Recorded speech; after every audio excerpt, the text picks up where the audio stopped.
Hello. Right, today we're going to talk about change. Change in itself is a very interesting topic because people find change very difficult, or some people find change very difficult.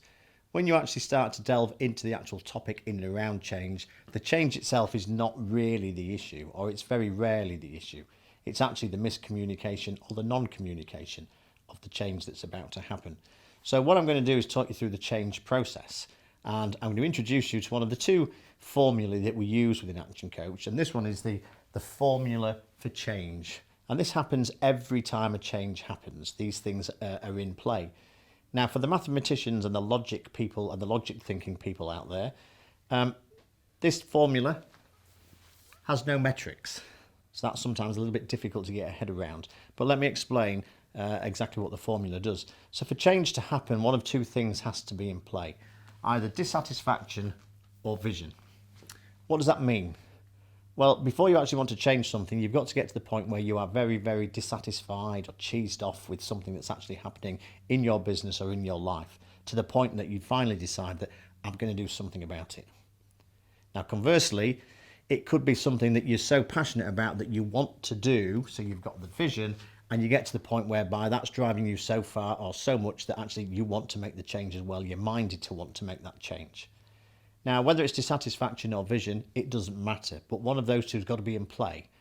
But on their own, they're not enough. Hence why we have the D and the V inside the brackets, because one of those two has to be in play. Sometimes, in rare circumstances, both are in play.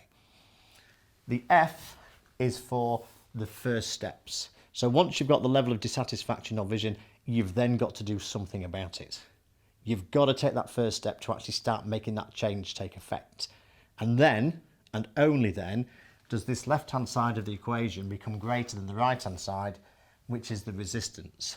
Because up to the point of actually wanting to do something about it and then taking the action, actually internally we are resistant to actually wanting to make that change. Now, how can I illustrate that best? Well, there are lots of examples in business, but I'll give you probably one of the biggest businesses across the world, which is Weight Watchers or Slimming World.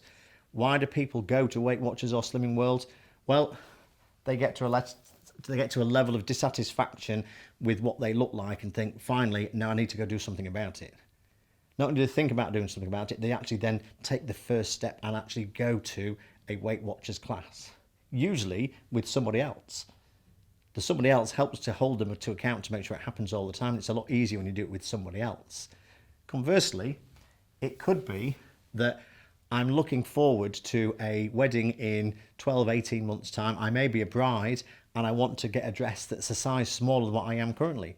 So I've got a vision of where I would like to get to, and that makes me want to go and take that first step and join the slimming club to get me to where I want to get to. So it doesn't matter whether it's dissatisfaction or vision.